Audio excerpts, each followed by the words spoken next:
église ezalaka royaume. Donc nako condamner bato yo ba comme ici ba église ba entreprise. Église entreprise tes accords ya Jésus Christ. Et tout, nous devons prendre soin, nous devons faire les choses selon ce que la Bible dit. Maka ezal ba danger ya koti que la moto église sans que tout nazam. Ba danger en wana. Et puis maka division. Lorsque vous regardez les apparences extérieures, vous allez tomber, vous serez séduit.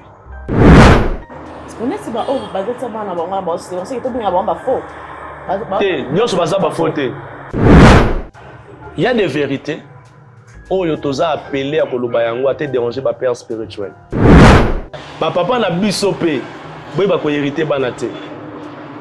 Hein? Ça dit que qu'on traiter banate. Il faut qu'à son hérité. Bah papa bosa ba modèle biso mais si bosa ba makambo yo comment déranger biso c'est pas bon quand même. Tango nyonso molinganga nazalaki komona baninganga na baboti na bango nanga ba parents bazate vinanga pasi. Est-ce que koko fait la baboti ezali sumu kozanga baboti est-ce que ezali sumu? Voilà. Nous avons un message. L'orphelinat Christ rédempteur. Et on a posé le sungé na bino. Tala musala munene zo sala pona bana. Tala musala munene sala pona bana oyo. Mokile tiki e boaki. Mais nzamba termina nzelo orphelinat o pona ko encadrer bana oyo. Yaya li sungi na yo to na ngoposa. 1 euro no to na ngoposa. Pona mwana moko. Tango mwana moko allié nzambe ya bitike. Oya permettre ete na nzela no mwana alia akobosa na ote. Voilà message ya l'orphelinat Christ rédempteur. Tu as besoin de sungi na bino. Ba numéro ezana se kota contact na biso assistance na yo et aux ali sungi pona bana. Que le Dieu des orphelins a bénir diama mtu nyoso ja ta likanisa ko sala quelque chose. Peut sali yango zamba pambola bino.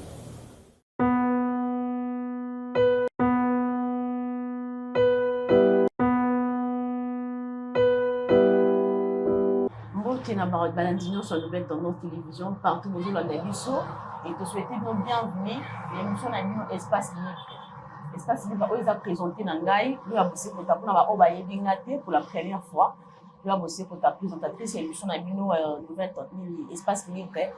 Je sais que vous revenez ça là zamba l'émotion mais avec le temps vous revenez ça. Alors sans plus tarder je suis passée sur ce plateau je suis avec mon invité le pasteur Frédéric Sokumba. Qui est là à côté de moi. Ensemble, nous allons débattre à propos d'un sujet si important concernant les églises. Bonjour, pasteur. Bonjour, maman, et bonjour à la Union Sort. Baza partout dans le monde, Zambé à Pambola. Oui, pasteur, nous avons un sujet moralino. Nous allons débattre la fidèle Nabiso, nous allons Nabiso partout. Si je n'ai pas de amis, ils ont remarqué moi pour saluer l'eau. Nous avons toujours remarqué ce qui passait à Koufi chaque fois, passer à Zokoufa. Dans succession, ils ont toujours membre de la famille, ou fils biologique.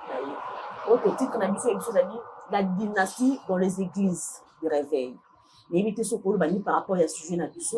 Est-ce qu'ils ont par vocation, les pasteurs appelés à succéder ma parole en bango, ou c'est biblique, ou peut-être pour l'église est commune de le royaume? Merci beaucoup pour la question. En fait, l'église est dans le royaume. L'église est dans le système de la dynastie où papa Tiki, moi, Nazou, ils ont traversé ma génération de père au fils. L'église, c'est le corps de Jésus-Christ. Et c'est Jésus qui gère son église. Concernant Moutako diriger l'église, ils ont des critères bibliques où il faut remplir pour diriger l'église. Et quels sont ces critères où il faut remplir pour diriger? Les critères sont belés. Les critères, il faut que l'église reconnaître. Il faut que l'ancien reconnaître. Il faut remplir du Saint-Esprit. Il faut irréprochable. Il y a vraiment beaucoup de critères. Mais ils appellent en bâton, ils ont rempli du Saint-Esprit, mais ils ont appelé qu'ils ont l'apôtre et ils ont la prophète. Mais les autres, ils ont passé en place. Non, c'est pas ça qu'ils ont rempli, ils ont prophétisé, mais ce n'est pas dit qu'ils sont prophétisés, ils ont rempli du Saint-Esprit. Mais ils ont appelé à succéder l'apôtre. Bon. Ou la sacerdoce. Bon, ils ont battu. ça peut condamnable. La question Tuninga, oui, ça peut arriver. Moi, un pasteur, Aza appelé. Aza appelé, Aza pasteur. Ceux qui Aza appelé et qui Aza choix ensemble, pourquoi pas succéder papa naï? Ceux qui Aza choix ensemble, choix papa te. Vous avez Aza l'issumouté que moi n'a pas à succéder papa. Parce que dans la carte église, oui, bateau bazoya bazo comme un serviteur. Bah c'est l'ensemble de l'église. C'est que ceux qui moi la pasteur comme c'est la zambe, ils appellent l'issumouté. Mais pas hériter papa n'est peut-être papa koufi soit à remplacer. Wana il faut que tout l'ensemble. Donc papa azana droite ne bâti kaka testament que son azate le lomo nangazo. C'est pas biblique. C'est condamnable. Moni na ancienne alliance, ils ont appris qui va lévite pour pas s'occuper de la marmion, c'est sacrificature, sacerdoce, tout ça. Mais n'attend les lots aux alliés na sacerdoce royal. À l'époque, Aaron a zaté bani bazui. Mais la même époque, oui, la même époque, comment on appelle Josué, un fils biologique, il y a Moïse. Mais à succéder peut Moïse. Parce que Nzam mena ebisiye. Ouais moi c'est ouais moi. Oui. Nzam ebisiye na poni neye. Ozomona. Donc na ko condamner bato yo ba comme ici ba église ba entreprise. Église entreprise tes accords ya Jésus Christ. Et tout, nous devons prendre soin, nous devons faire les choses selon ce que la Bible dit. Mais c'est que actuellement, ils n'ont pas si, même dit que par vocation, d'autres choses qu'ils n'ont pas si. Dans l'église, ils ont les communautés à ceux qui papa qui obligatoirement, moi, on a histoire remplacée. Attends, papa, dans ton vivant, Azalak na succession adjoint na yi. Mais dès qu'il y a qui, au monde qui église et panzani, moi on a remplacé. Soit division et côté, ma cambodélé côté na quartier église le haut. Donc après nous pour banga son article là tu as peut-être tellement comme royaume, à ce banga qui peut-être richesse souvent et qui n'est pas battu. Il y a un autre là que ça déjà que maka ezal ba danger ya côté que la moto église sans que tout ensemble. Ba danger en wana. Et puis maka division donc ba panzanaka. Parce que eza show et salami sans qu'on consulte ensemble. Mais si on consulte Nzamba, tes amours na yo mona trouble les alates, confusion les alates. Ozomona. Et moi il bateau na Bible eza ko la na moni Yesu pour na bateau ya kotik l'église, Yesu alekisa ba jour rebelle na alekisa tanda na présence Nzamba sambela. Pas pour na ba 12 apôtres. Bien qu'a poni pe la case na bango Judas azalaki. Ozomona. Bien qu'a eu formation, a eu encadrement, m'a trahir Yesu. C'est-à-dire qu'on pour la moi, on a bien formé au format qui est, au préparat qui est pour hériter l'église.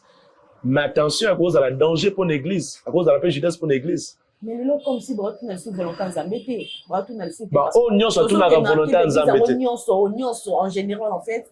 Non, pas en général. Pas dans ma côté. D'abord, excepté catholique, parce qu'on a catholique, comme on a ma catholique. Là, excepté catholique, mais surtout quand on a l'église des réveils. Surtout dans l'église des réveils, on a remarqué les lots. Donc, comme si on a passé, on y a sur ma main, il faut baser la passé, après, action, c'est la papa n'a pas. Comme si on y a sur je suis pasteur, je donne des formes de l'église. On est vraiment dans la confusion, quand on comprend ma camarade. En fait, ce n'est pas toutes les églises. Hein, ce n'est pas toutes les églises. Plusieurs églises catholiques, ils ont ça, du réveil, disons. Ils ont ça, ils ont ça, bon, les lots. Bon, autre genre, peut-être pas tant, il y a peut-être bateau, bah, hérité église. Mais en lobby, ils ont les sous-moutés, ils ont ma bête. Mais ta vocation, ils ont ma bête. Ils ont ma bête. Mais c'est pourquoi ils ont que Moutaza a appelé. Bossali analyse ou on a bomoli la plupart. Oui, la plupart des églises. Hein, des églises. Mais parmi les églises aussi, il y a un bateau, bah, hérité d'église, par exemple, la borne. La moitié dans la borne. Bon, là, c'est un cas particulier. Quand c'est le mythe, que c'est l'église, c'est l'église. Ouais. Et un gros bête, mis ma flèche l'église, je dois défendre l'église. Parce que la zone a quatre églises. Et ça, la bateau, je suis conscient. Bateau, yo, bazo ça, comme c'est église entreprise. C'est-à-dire que bimi na plan, bimi na volonté ensemble. Bah faux. C'est-à-dire que comment protéger héritage à cause des intérêts personnels pour le Zali parce que bâtiment, parce que à boy gérant c'est que les sous parce que famille peut-être qu'on s'est retrouvé té batabo au bazar au ba bimi na plan ya nzambe mais ça peut na bateau batikali correct na makambo nzambe bazali donc to mélanger té ba faux na ba vrai mais na bateau peut ba hériter lingo ba té baza ba faux Mais c'est tout simplement parce que des fois, bazala qui peut choisir ensemble. Mais, dans la Bible, ils ont un verset de mon côté. Ils ont prouvé que ceux qui papa confient moi nous faisons l'église. Exact. Mais ceux qui ont appelé à remplir les critères bibliques, ils ont reconnu pas ancien, validé. Gloire au Seigneur. Est-ce que vous pensez titulaire en mot, est-ce que vous pensez que papa n'a pas vraiment temps ou vous aurez vraiment temps? Il y a beaucoup d'ensemble par rapport à la succession, il y a sacerdoce. Et si on dans la Bible, les prophètes Samuel, les grands prophètes Samuel, à tamboli correct dans Zambie. Samuel chapitre 8, on comprend. À sali makambu bien dans Zambie. Mais elle a collé, bande pas sur responsabilité. Mais bande à prophète Samuel ba tambola mabe. Ancien même ancien ba lo papa. Bande yo esimbate. Balandi comportement na hauteur. Comment dit? Oui. Ça dit que on ça lango bien on ça lango on crée un scandale. On crée un scandale, tout ça. Et comme vraiment dangereux, parce que. Oui. C'est à cause il y a un comportement, agir mal. Samuel comme là il y a Eli, les sacrificateurs Eli. C'est la preuve que moi na ko botama moi na yo, baza appelé te. Abenga mita kambedis ozomona pour ça bongote baozi l'appel en zambete benga bango bafo baozi la appel en zambete benga bango bafo bazo tsabana na bango pona nini pona business en fait excusez-moi parce que l'église a l'autre comme on a comme une business mo atongi temple na ye temple na za le quoi résidence familiale na ye donc il sait que moi je ne serai pas là. Okolana mwana ngaza wana azo pouvoir mwana ngaza okogérer richesse onga na hérité l'église parce que l'église a lelo za loko ya kalaté l'église a lelo boso ba voiture boso okolela ba carrosse boso to banda comme minene mais l'église a kala non c'était pas le cas en fait l'église a kala va passer à kala na mbongo tena va passer le ba komi nango en fait les choses ont changé en fait ozo vivre en des époques mon côté et il y a une pauvreté. Prophète Samuel a eu pauvreté, Jésus a eu pauvreté. Non, je ne parle pas de l'ancien, je parle en fait de ma église de réveil à l'élo, par rapport à Yakala. En fait, il y a les amis, on a un pasteur, mais à qui n'a pas ton passé. Mais le pasteur, comment qu'il n'est pas ton facilité, le pasteur, il est papa la biso va dire là-bas, il va pauvre. Non, il y a particulièrement en fait, c'est un cas particulier, mais plusieurs pasteurs ne se retrouvaient plus à l'époque. Non, en fait, c'est aux l'image. À l'époque, ce n'était pas le cas comme aujourd'hui. Le pasteur. Comment ça? Au début, pourquoi le bâton sur la côte na business pastoral? Tu sais pourquoi? Côté parce que là-bas, ça paye. Actuellement, il y a un pasteur. Et vu que la mutuelle, ils ont foutu à moyen, donc, il y a des ça peut mettre à moi des versets, trois versets. Ah oui, il faut à moi le money. Oui. Bon, laisse-moi parler un peu. Ce que je dirais, nous devons savoir, dans cette œuvre, il y a livré, il y a aussi les blés. C'est-à-dire, il y a les faux, il y a les vrais. C'est-à-dire bateau bosser dans une motivation impure, immorale, ou baizo, la motivation ba ezambongo. Ozomona, mais abizo ba o motivation ezambongo te. Maman, muté na problème abi ki na komona Yesu. Soka pambolinga ya leso muté. Non, ça c'est parce que pourquoi? Naza pasteur mais na foute la randako. Non na balité fo na bala. Na lukula ngombongo. Il faut na ta bien. Il faut. Beaucoup de responsabilités. Dieu m'a fait grâce, Naza pasteur, mais Naza monte à plusieurs casquettes. En même temps, Naza manager à Femme Tama, Naza travaille dans Papa Moïse Matuta et d'autres artistes. Je gagne mon argent en travaillant dans sa moussala. Mais je suis aussi béni. Il y a des gens qui me bénissent. Ok, papa, vous savez pour naïe, papa, moi action de grâce. Ils ont permis de foutre là, t'as bien, tout ça. Il y a une mission, il y a plus ou moins transport. Nous avons moi, méga, moi, connexion. L'or et l'argent appartiennent à notre Dieu. Nous, on est à Kalawana, pasteur faux à la pauvre, ce n'est pas ça. Et ça, Moussala, oh, il y a une mission qui est. Et ça, Moussala, au sanate. Et ça, Moussala, au journalisme.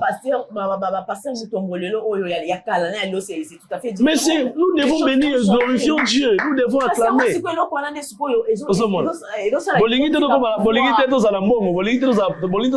C'est ça. En fait, Bolito ça va pauvre. Non, pas du tout. Alors, la béni. Mais il y a un c'est quoi écoute, c'est moi qui ce n'est pas ça.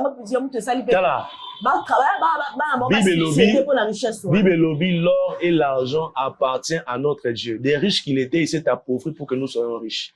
Si tu vois un pasteur riche, tu dois bénir Dieu. Cela montre que Dieu bénit les. Dieu peut te bénir. Imaginez Oye, vous avez un problème à Moussala. Vous avez une église au Moussala. Si vous avez un bénité, c'est difficile pour nous croire. Vous avez un nzamba tombola nzamba fongola. Na ba principe na biso, na ba valeur na biso chrétien nzamba fongola. To ça va pas être pas au Moussala, il faut comme pédé comme lesbienne, mais biso au géno prier nzamba pe si ombo. A fongolo, ça dit que au ça Moussa moi muki mais faveur, ils ont booster Moussa. La faveur divine ils ont compris. Mais cela ne dit pas que il y a des faux prophètes hein, au passant la pour nayo à conditionner mbongo. Oui, Bazali, oui. Bazali, ça dit que Bazaba faux. Moi, je connais un pasteur, il y a beaucoup de il faut fiche. Il faut remplir.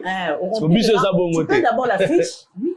Au PC Mbongo, il y a fiche, et puis ça, la consultation pastorale. Oui, dans l'œuvre de Dieu, tu retenir, il y a les faux, il y a les vrais. Si tu as faux, dès que tu as commis comme bébé, ça peut témoignage, il y a des malam. Vous avez focalisé plus sur les faux. Et vous avez sur la vérité. Vous avez frappé dans l'apparence extérieure. Mais en fait, c'est un peu difficile pour nous actuellement de reconnaître un bon pasteur ou un vrai pasteur. Non, c'est facile. Non, c'est oui, difficile. Tu peux te tromper. Bible lobby, dans les derniers jours, il va séduire. Le diable va séduire. Il va s'habiller, hein?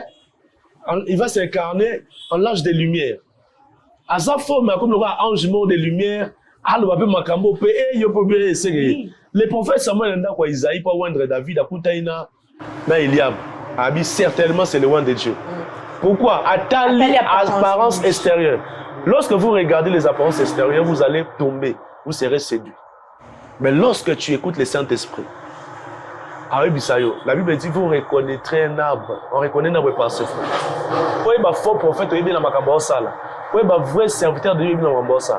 Vous manquez le discernement, vous ne demandez plus des choses à Dieu. Tu dois consulter un embêté. Des choses à sa manière. Si tu as le Saint-Esprit de Dieu, le Saint-Esprit va te guider vers le vrai. C'est ça. Et non vers le faux. Pourquoi on a parce qu'on a développé la sensibilité spirituelle. Moni ba 5 sens l'odorat, le toucher, l'ouïe, ba sens ya ba vue wana. Imagine ce monde, ma même sous de monde la misu, oui, mais ma même sous le santango na matoi, to kango na matoi. Sous na solo. Et que place on a danger. Pour réseau zika, on qui solo comprendre. Sous sous danger mon aura poser pele, mon on a misu. Na monde spirituel les abongo. Dieu nous donne aussi des yeux spirituels pour capter d'autres choses.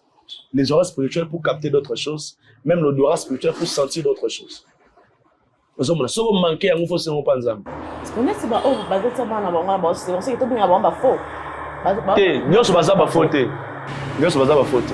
Parce que un fils d'un homme de Dieu peut aussi hériter l'église, mais si c'est le choix de Dieu. Et reconnu par l'église, reconnu par les anciens. Le choix de Dieu en fait. Le choix de Dieu. C'est ça le problème. Parce que comme on appelle mal en Hollande, ils succéder. Il y a plusieurs dégâts ils publier partout. Ah oui, bien sûr. Cette fois, le juste temps. Cette fois, Dieu le relève. Comment on a vu le roi bassin? Mais c'est un bassin. Vous êtes scène. Si vous êtes chrétien, vous êtes scène. Non, par rapport à si on y met lié sur le centre. On peut ça. Mais en coulisses, vous faites des choses qui n'est pas. Laisse-moi parler un peu. Dans la Bible, Zambatika Berer est un serviteur de Dieu. Bouzoba et David est dans la Bible. Mon côté dans l'eau là. Bouzoba, il y a Salomon et il y a la Bible. Bouzoba, il y a nani comme nani na bengi nani il y a Noé. Il y a la Bible, mais à côté de l'eau là. Bouzoba ya batebele. Mais pourquoi? Parce que nous sommes des hommes de Dieu. Côté homme eza, ba faiblesse eza. Comment nous avons besoin pour n'appeler qu'à ba faible wana pour à confondre mokili. Je n'appuie pas, je n'acclame pas les erreurs, les bêtises des hommes de Dieu. mais vous devez intercéder, prier pour nous. Vous allez comprendre. Parce que, Yesu azolinga sa mutubola, muna ba disciple abi, to katisa to kenanga musus parce qu'il y a un fou de Gadara. Il était possédé par une légion de démons. Kokatsa na bango, mu pepe lobi boko lekate. Boko traverser Luc chapitre 8. Boko traverser parce que balingi ba délivrer mutuana, mu pepe telemi balingi ba kufa. Satan zaki pra bo makaka Yesu abona ba disciple. C'est-à-dire nous sommes combattus, les hommes de Dieu, pour votre délivrance, pour votre liberté. Ce qui n'a pas ici, je suis dans la cible à Munguna. À cause de piège, pour détruire, pour ça, tout ça. Voilà pourquoi c'est important pour sembler la peau. Et puis, le projet que Artika Bino, tu as tonton de la force. Artika Bisoté. Oui, tu as tonton. Cassina, on habite. Dans ces questions, tentation, elle dit que ça mesure, on peut en faire. Voilà pourquoi nous avons pardon. Par exemple, les abalim sont au travers ça. Au travers, c'est baline rouge. Les abalim ça. Nous avons des faiblesses que je ne soutiens pas. Okay. Nous avons des scandales que je ne soutiens pas. Mais nous devons intercéder, prier pour les hommes de Dieu. Ce que je fais croire, c'est que ce sont des faux pasteurs. Donc ce sont des gens qui ne sont pas appelés à servir Dieu. Il y a des scandales qui témoignent que c'est un faux. C'est des scandales qui ne témoignent pas que c'est un faux. Attends, que la chair est faible oui. et tout et tout. Est-ce que Moussa Nzambe? Nous sommes attaqués. Les diables peuvent t'envoyer une femme pour te séduire. Aujourd'hui, tu tombes sur le même péché. Aujourd'hui, Seigneur, pardon. Tu reprends encore la même erreur. Est-ce que imaginez, nous avons dit bolumbo. Hein? À ça, il y a un monde privé. Mais moi, il y a un papa à publier. Vous êtes censé nous protéger. Mais comment vous publiez vous avez la biso? Bino mo église.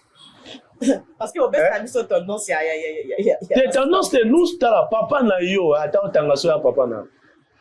Ce que yo mo que il a hasard na bien simple Pierre. Awangani Yesu. Awangani Yesu. En plus Satan et Pierre il a aussi été influencé par les diables. Abiyé so kufa noté, c'est arrière de moi Satan. Parce qu'il était influencé par le diable. C'est-à-dire, attention des influences sataniques qui peuvent te pousser à commettre des bêtises. Mais nous allons monter ma repentance. On reconnaît ma bien là, nous allons limiter au continuer. Mais quand tu as cet élément. Moi, je connais des pasteurs. Moi, la peine, c'est un serviteur de Dieu.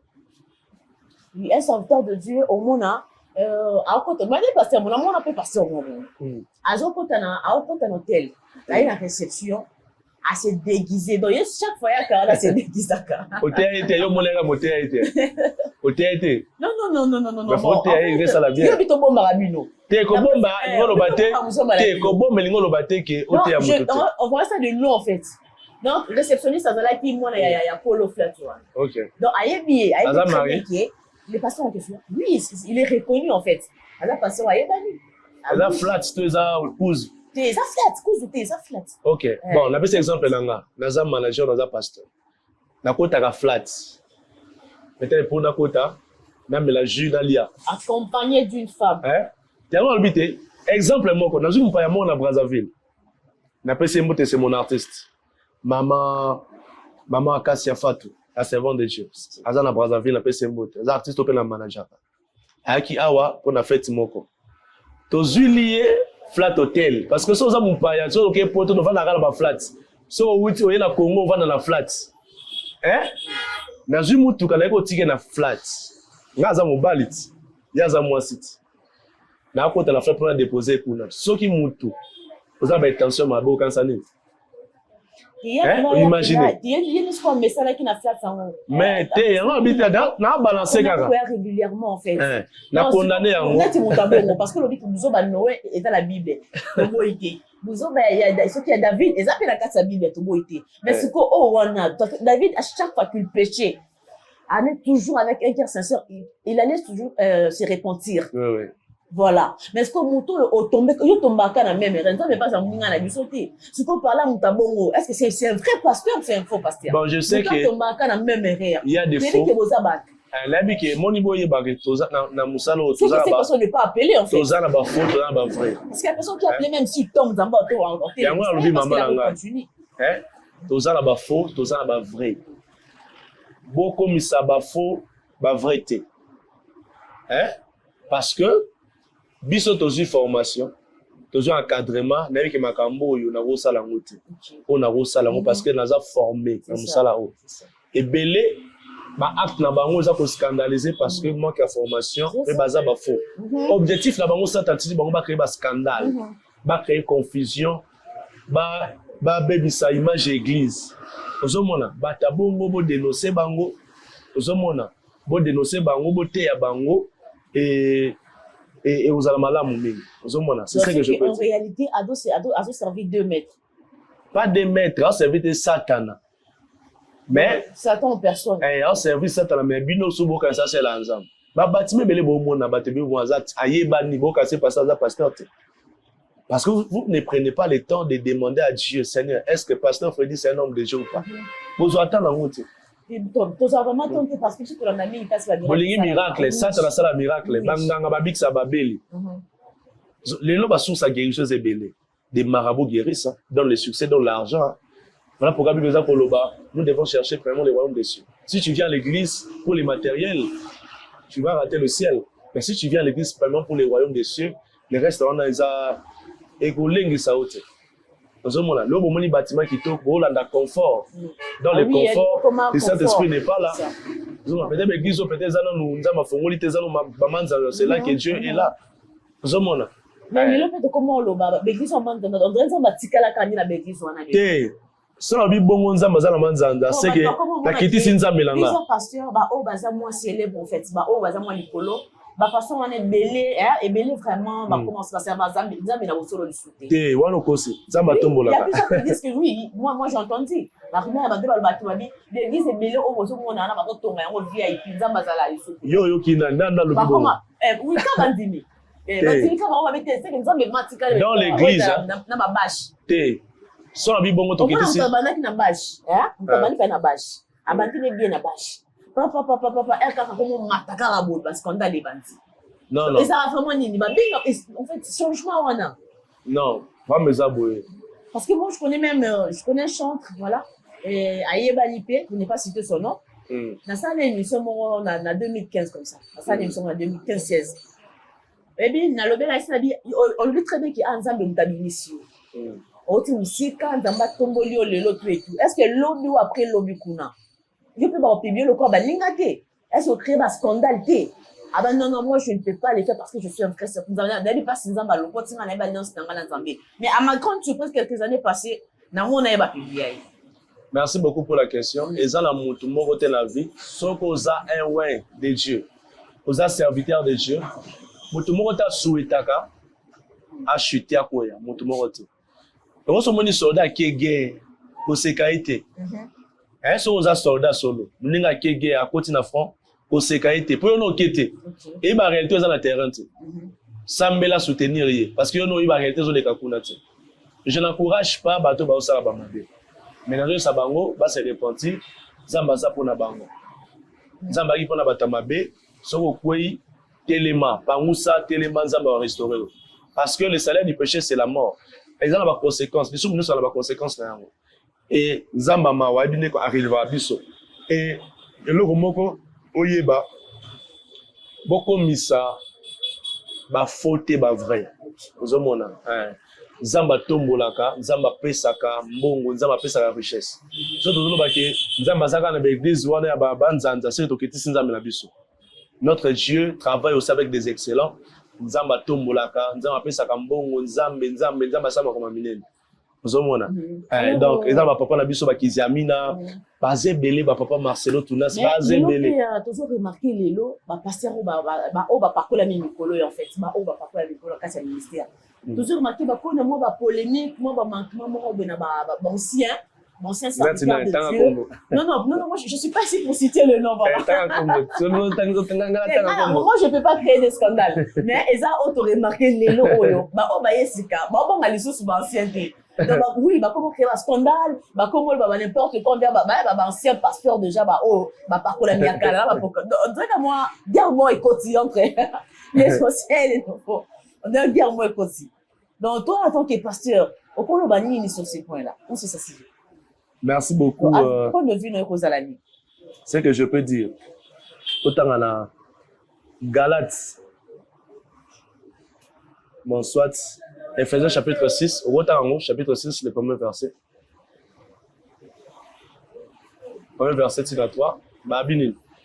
Enfants, obéissez à vos parents, selon le Seigneur, car cela est juste. Ça, autant nous sur la Galates chapitre 6, le premier verset. Frères, si un homme vient à être surpris en quelque faute, vous qui êtes spirituels, les redressez-les avec un esprit de douceur. Prends garde à toi-même, de peur que tu sois aussi tenté. Même si besoin de Père, n'irritez pas vos enfants. Narolobanin, makambozo le kalelo, tout le monde traite maramounion sur les réseaux sociaux. Parce que c'est pour kalelo ma prédication sur les cas en direct, tout ça. Et je dis que Père spirituel n'aura jamais place ensemble. Nous faisons des choses pour plaire à Dieu. Il y a des vérités. Oh, tu as appelé à Kolobayango à te déranger par Père spirituel. Il y a des vérités. Nous sommes appelés à dire pour plaire à Dieu. Parce que Dieu nous demande de le dire. Vous comprenez? Mais nazo pour encourager tes bana au bazar pour manquer ba père. Et ce que papa vous en erreur. N'est pas ça qui histoire. Dengue, pour humilier papa te. Avoir une certaine manière. Voilà. De ne pas l'humilier parce que humilier papa noté. Obi nakati yote dans la Bible la maman l'histoire il y a c'est David devant Saoul. Et Saoul a joué le camp de David. David a commencé à accès dans Saoul. Avant qu'il Saoul a tombé na piège na ye. A quatre pour tout morceau et a tissu na ye. Alors que ça j'avais l'accès de te tuer. Mais la seule raison parce que tu es loin de Dieu. Tu es un père pour moi. Alors, mais pourquoi ce qu'on il y a les lois, bon, je dis ceci. Quelque part à cause de la malédiction. C'est la Bible. Si on t'a bien ma propos na ima moloba, atangi komba mutute. Hein? On a encore tapé mutute mais on va regarder si on t'a bien. Atikali ko tanga kombo ya mutute. Mais je demande ceci, si on a mwana ba propos na yo za ba propos oza ko humilier ba père te. Ba propos na yo za ba humilier oza ko déshonorer ba père te. Parce que nous avons besoin de choses sanité obéir ba boti na biso. Papa mais yeba ko couvrir ça boye ba ko traiter on ndenge ya police. OK. Nous on pour éviter ba scandale. Oui, c'est ça. Ba papa na biso pe boye ba ko hériter bana te. Hein, ça dit que ko traiter bana ndenge ba papa il faut qu'à son hérité. Obligé pas yo kanga.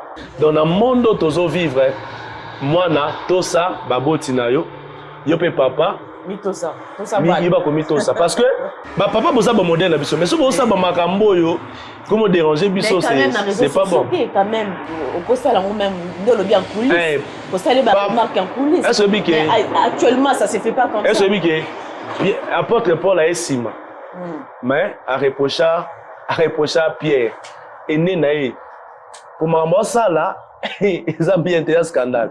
À terminer la mission à battre. Comprendre? Mais avec respect, avec honneur. Papa, oh, ça les a bien été. À ça, on va pour Nzamba CP là. Donc pour la gloire de Dieu. Non, c'est un respect ça là. Respect. Papa respecter Bana. Moi, on a pu respecter papa. Dans tous, on a respect, vous allez malade. Alors l'église a politique. Les autres comme on a les lots.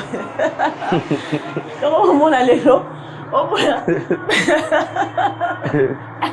Loba. Comment on a les lots à pasteur? Comment on a pasteur? Bon, et ça, on m'a bêté. Il y a une question qui est à ma bêté. Pasteur a commis député, pasteur a commis sénateur, pasteur a commis point.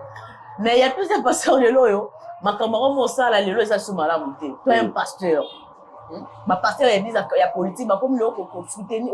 Non, changement, il y a constitution, il y a moka. Il attend que c'est serviteur de Dieu. Les proches des amis, ils peuvent passer à la politique, ou les églises à politique. En fait, Baba, il y a un moment, ceux qui s'occupent de la politique, s'occuper là-haut. Moni, le lot, décision politique au reçoit et pour impacter l'église, et pour impacter les journalistes, et pour impacter. Décision au gouvernement au reçoit et pour impacter et pour toucher le peuple. Voilà pourquoi Toza a appelé au Sané, il y a l'année la Makambang, mais avec sagesse et prudence, surtout sur l'église. Avec ton côté Samakolo, na Makamunyo sauté. C'est ça. C'est ça Makamu faut ton côté Samakolo. Na oh faut beaucoup. Mais Makamu ton côté Samakolo. Mais le c'est sous bongoté. T'es ça bongo. Moi non. Et là il y a mon style dans mémoire dans parlement. Il y a mon style dans pour ne pas citer le nom. Il y a mon style dans mémoire. Il y a tellement Azaki a pas ça qui peut poster dans data qui n'a posté autre ba tout peut bailler bien. Mais façon comment m'insulte, comment même insulter ba. Un pasteur, un serviteur de Dieu, comment pour insulter ba tout. Pour la politique, pour la macambo, on a profondeur modèle on reconnaît notre pasteur frère. Bon, tu étais un pasteur, mais là peut-être un pasteur parce que l'objectif faut poursuivre. Aux hommes on avons. Parce que ça, ils ont ma bête que pasteur a la paix politicien, là ma bête. Mais David est politicien. Samuel Lazare, Moussa Nzai m'a appelé à traiter peu maramou politique. Aux hommes là. Et ça les soumettent à ma bête. Mais est-ce que façon de faire aux hommes là. Zamba c'est pour la marambosa là. Peuple s'est retrouvé dans la marambosa. Ce que vous avez intérêt dans le personnel, on est commis dangereux. Moi j'ai pris pour le chef de l'État, j'ai pris pour Bato Bazo gérer Mboka. Parce que lui m'a recommandé tout ça me la prendre pour na bola munabiso. Tout ça me la prendre mais ma marambosa to tater. Oui c'est ça. Pour politicien c'est ça. Mais il y a des choses aussi faut te soutenir. Mais il y a chef de l'État. Mais ma marambosa to soutenir. Vous avez mais maman pour ça m'a rebellé au réviser m'a rebellé au changer pour notre bien vous avez donc na okota ngote parce que ça terrain moins glissant vous avez il y a vraiment terrain moins glissant et to sambela toujours on sambela té to tanga pe pour na corriger de ba problème sous vous avez parce que bazan pour ça sagesse na biso bazan pour ça apport na biso Ozomona, pasteur peut te réfléchir, tu as raté trop spirituel. Tu t'as payé. Parmi les pasteurs, il y a des bateaux, tangi makasi, OP, des fois, il y a makamba, aïbi makamba zolo. On a condamné nous sauter, mais au mozo, ce que tu as dit, tu oyo. Ah, ça vous pour n'ambongo, pour l'intérêt personnel, et t'as l'église, t'as les populations, donc, on est peu condamné. Rando, de l'autre, maman, mon kika, quand même, rando, il y a, surtout la date qui rend à pasteur Moïse Mbié. Non, il y a l'église à lépré. Donc, le lépré, en fait. Lépré, on est dans le temps, on va comment aller. Attendez, comment on va. Soit attendez, comment c'est ça la sagesse. Mais à comment un niveau, il y a pour finir, on va lépré. Et ça finit. Oui. C'est bon. Donc, rendre un Nicolo. Moni, n'a pas si pasteur Moïse Mbi est mbote. N'a pas si quand il y a lépré mbote. On atteint comment tu l'as bangote. En fait, dans ce peut-être Hollanda comme ça la lecture tu à propos du pasteur Moïse à Lobaki. Dans une autre où ça la lecture dans ngote. So vous allez dans comprendre vraiment. So exacté dans koloba mingité. Baza responsable ya ba propos naé ayebi. So ka Lobaki ils ont ba raison et pour ça ka loba. Est-ce que ils ont ma bête? Est-ce qu'ils ont moi bagarre d'esprit? Mutangaja ils ont mutoté, mutangaja ils ont nzambe. Bon boss dinga teto ba passer tout ça ma pour non se faire sabat. Est-ce que quand bino mon peut passer des gens ba que juger pour faire que vous ne savez que Jean-Baptiste abakati mutu parce que atemela mokonzi. Mambo ça les a bien atemela bakati mutu. Ozomona. Mais tienne babuma bango pour na cause ya nzambe. Donc si il autre coup fi pour na nzambe c'est pas un péché. Rendez-vous dans l'eau là. Ato bominga pour kufaka. Mais to kanga munoko te ya bato ba lo ba vérité. La vérité peut déranger, mais cette vérité va te sauver. Osomona. Mais bato ba sota ba intérêt personnel les autres déranger bango. Mais ça ba pour peut-être peut là au sali bien. Et ça m'a ba vérité. Et ça bongo. Mais le ko la yo linga ko se pelisa mutu moko pour la intérêt no personnel. Voilà pourquoi ils ont dérangé. Vous connaîtrez la vérité vous affranchira. Pour être affranchi, il faut dire, il y a des vérités à dire. Alors laissez-nous dire la vérité. Voilà, la verset n'est le voilà, bah tenez bah lobby. Tu peux cracher le morceau, Hey, pas tout. il y a des choses à dire avec sagesse et Ouais, prudence c'est ça. pour éviter d'autres choses. Voilà pourquoi pour autant la bataille peut comme Est-ce qu'au moins tu es mais ceux qui ne a humilié Batou, ceux qui est-ce que ba internet pour tout le monde là-bas, boluka buzz, est-ce que ba pour nourrir ba page na bino, pour nourrir ba do na bino. Mutabo le bani ba mo eza bien raisonné, possible de réfléchir, mais le quoi la bolingi buzz, bo diriger ba propos mutu vers bato moko boyango ezala moko. Mais si on te dit atteindre comment mututé, c'est ça le mal au biso de condamner. Moi je soutiens ma bonne cause. Ma bonne cause c'est de soutenir yango. Est-ce que vous êtes d'accord pour le changement de la constitution de ton pays? Ceux qui ont un article les ont dérangé, pourquoi pas? Ceux qui ont intérêt à peuple les ont carte, pourquoi pas? Vous en tant que serviteur de Dieu, d'abord soutenir le changement. T'es naza politique, na rotu ba politique na kota ngote. Mais mais ceux qui, moi mes amis, ceux va présenter biso ba article, va présenter biso OT, totalise. Si c'est bon, c'est bon. Là on y so muta sali za là-bas, na ba problème, na ba erreur nango. Zomona. À part dans la Bible, neto longola raté to bakisaka te. Mais nous c'est il faut longola faut bakisa. Zomona. Ce qui sengi va changer yango pour le bien du peuple, pour le bien de la nation, va changer yango. Zomona. Ce qui eza mabe et sur le peuple était va changer. Zomona. Mais biso na église etali biso te. Mais nous avons deux pasteurs à soutenir. Hein? Mais parti quand on peut bon malheureusement bazo le la moté. Mais pour l'autant raté. Changement. Est-ce que la constitution les a apporté à tout le monde? Et ça a apporté à Moutounion soit constitution bien que biso la Bible gara. Des fois ils ont photo tanga ngo et tout ba. Et moi je soutiens la bonne vision, de bonnes causes. Eza malamu te na soutenir yango. Là on a rôle baga yango. J'ai pris pour les chefs de l'État parce que à la responsabilité à mon aile. Bandoto à l'autre, bandoto na bisoté. C'est ça. En fait, je voulais aussi parler un tout petit peu par rapport à l'actualité, ils ont passé au Valessa. Benga bengana ki mondimi na ye. Ya bengana mondimi na kati église. Vous, en tant que serviteur de Dieu, en tant que pasteur, en tant que lecteur du Christ, est-ce que on va comme mango de façon mais là qui yango? Est-ce que vous êtes d'accord avec sa façon de faire des choses en fait sur bengana mondimi na kati église parce que à tomber na adultère na serment son na kati. Bon, la Bible, ils ont na bato bengana dans l'église. Ils ont na bato oyo pour apporter pour la livrer par Satan à cause de la conduite sinaï. 1 Corinthiens chapitre 5 le verset 11 à 13. Maintenant, ce que je vous ai écrit, c'est de ne pas avoir de relations avec quelqu'un qui, se nommant frère, est impudique, ou cupide, ou idolâtre, ou outragé, ou ivrogne, ou ravisseur, de ne même pas manger avec un tel homme. Ôtez les méchants du milieu de vous. Celui qui va ôter les milieux. Milieu de vous, c'est que bengana batno sur la ma bénédiction. Devant mais ma bengana ga yeba en plein publiquement. Là bien. Oza ma bé.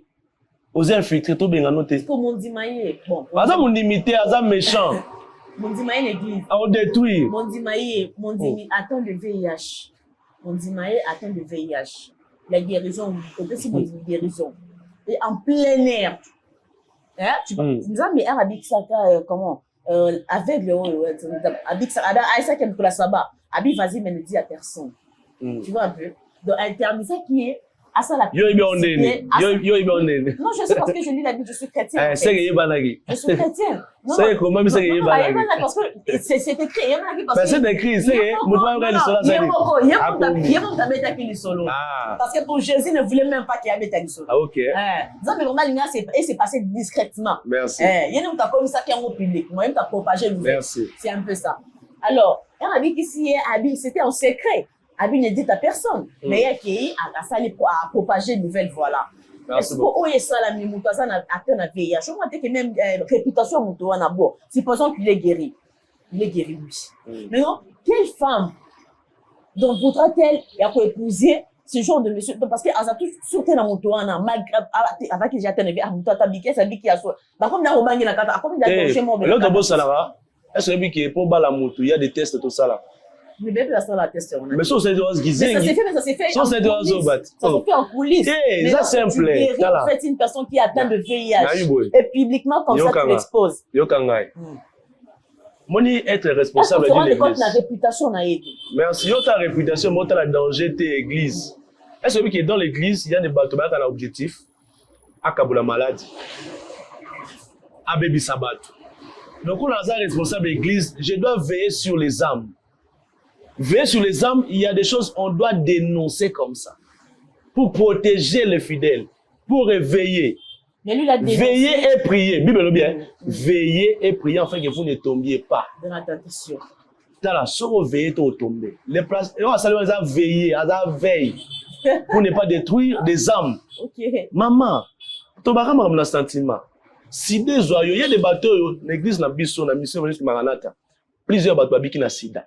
Il y a plein de bateaux qui na sida. L'église a un bateau, il y a un démon qui n'a pas de maladie, il y a un kanda. Si le pasteur est informé, a signalé bino. C'est le somme. Si on a biki, tu sais non pas biki. Bon, c'est ça la test en haut, va preuve en haut.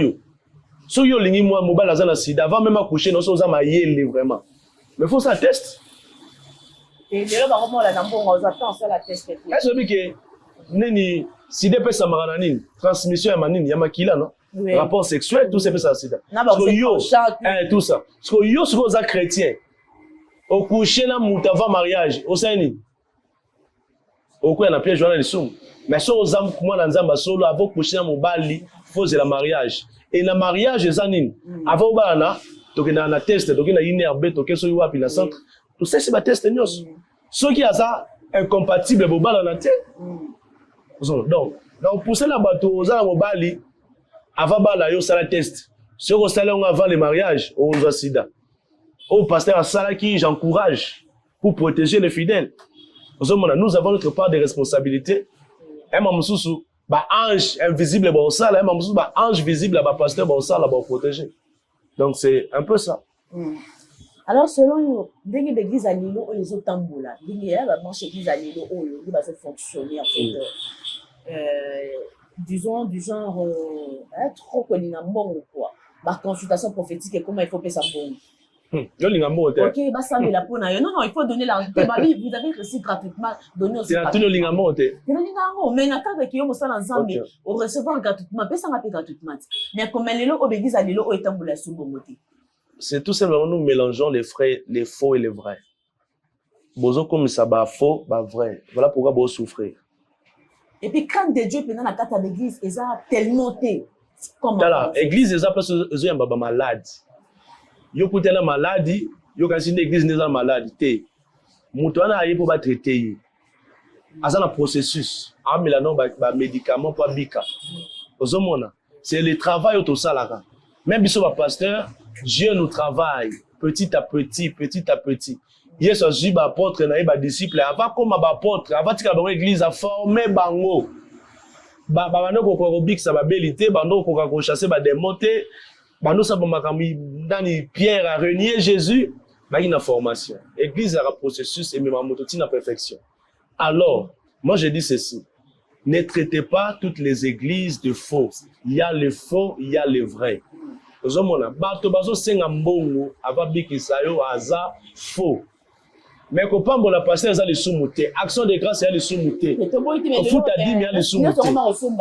Ozomona. Bon en fait dernier point là biso parce que biso do net biso na église na biso to sombisa mutelo côté on reçoit gratuitement to sambe pour na yo gratuitement.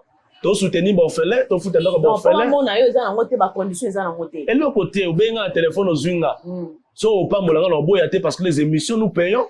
Ba méga to futaka fona lata. So au pambolinga c'est mon travail. C'est ça. Un ouvrier mérite son salaire. Tu dis t'avoir l'hôtel mange à l'hôtel. Mais par rapport à tout ce qui se passe dans l'église, la mission entre les serviteurs de Dieu. Hein, moi bagarre d'esprit, mes ententes. Donc bah bolimo ça tu peux organiser entre les serviteurs de Dieu pour le bannir. C'est notre dernier point parce que nous sommes déjà là. Concernant ça, je sais que dans l'église, il y a des rivalités constructives. Hein, rivalité, mais ils ont construit. Ils ont poussé Binobo, Matabo Samaramou bien, ou Matissa Dimension, il y a Oussambé, il y a Routé, il y a tout ça. Mais ça s'appelle la rivalité destructive. Ils ont détruit, comme la poison, Makamebele, tout ça. et naosenga bolingo ezala pardon ezala ozomona moto akosala mabe ezala motema wana ya kolimbisa ezala motema wana ya kolinga motu na motema no mobimba c'est très important. Yesu imaginez biso bata mabe atiki likolo ayi akufi mpona biso sacrifice wana c'est pas facile tozala to imiter Jésus Yesu anokende vers bata mabe mpo asala bango bolamu so motu yo oleki ye na spiritualité oleki ye na makambo ya Nzambe sunga motu wana a rejoindre yo na dimension oza zoma donc tozala des fois na église na bato mosusu bebi no makambo bien te tozala vraiment malembe ti jusqu'à ce que pe bakutana na Nzambe. Donc c'est un peu ça. Merci Pasteur, vous avez un dernier mot. Dernier mot est ça. Jésus-Christ revient bientôt, repentez-vous. Nga lobi nazala ki na kota banda kwa nganga. Lobi na sala ki makambo mabe. Mais lelo na komi côté évangile. Yo pe motoza ko se retrouver na mabe eza tarte. Pe sa vino na Yesu makambo changer les passés makambo ça lelo comme les passés. Zamba comme soit instrument, il y a ba miracle. Ozomona. On profite ensemble pour na yo. Nous avons un problème ezotungisa yo. Ndima lo sambo oyo. Ezana ba dossier zo simba to zo bela. Ndima lo sambo oyo. Il y a 1 minute mais ezana ba résultat minene. Nzamba lo la merci pour l'émission oyo permettre to te malibosa ba na yo. Ezanga te tuna bikisaka meza yo. Alors mutu no salandi biso Seigneur azana problème azana ba difficulté na sengo visiter. Mais c'est une solution par rapport à likamboza nango akutana yo ayeba yo. Au nom de Jésus. Au nom de Jésus, tu es visité, tu es guéri, tu es délivré. Opposition, non, c'est où tu as famille, où tu as une loi, une réclamation, une démon, qui vit na yo. Je libère ta vie, je libère ton âme, je libère tes finances, tes activités, ton mariage. Au nom de Jésus-Christ de Nazareth, tu vas m'appeler pour témoigner la main de Dieu. Amen. On a vos habits plus 243 82 37 47 046 plus 243 82 37 47 046 obengi biso tokosungo na losambo et pourquoi pas soutenir pe biso dans les soumuté et Nzambe yalo la kosalo bolamu. Merci Pasteur d'avoir répondu à notre invitation. Merci beaucoup. Et topé sibino peu merci ba oyo smalanda ki biso on continue toujours pour la nouvelle tendance télévision, vous ne serez pas déçus et la chaîne à proximité à te informera bien avec beaucoup de fiabilité, donc voilà, et on se retrouve prochainement pour un nouveau numéro de notre émission. Et je tiens à remercier mon patron Alain Delo, je tiens à remercier mon caméraman. Voilà toute l'équipe de Nouvelle Tendance Télévision et au revoir à la prochaine. Merci Banakin, Bana monde entier. Merci bien-être. Sougala café, logo na mêlé logo mais le logo est amabé. Il y a bien pour na panne technique mais ko sale la on ndenge amabé te sale la ngo pour na mama. A célibataire to lingi bino ate.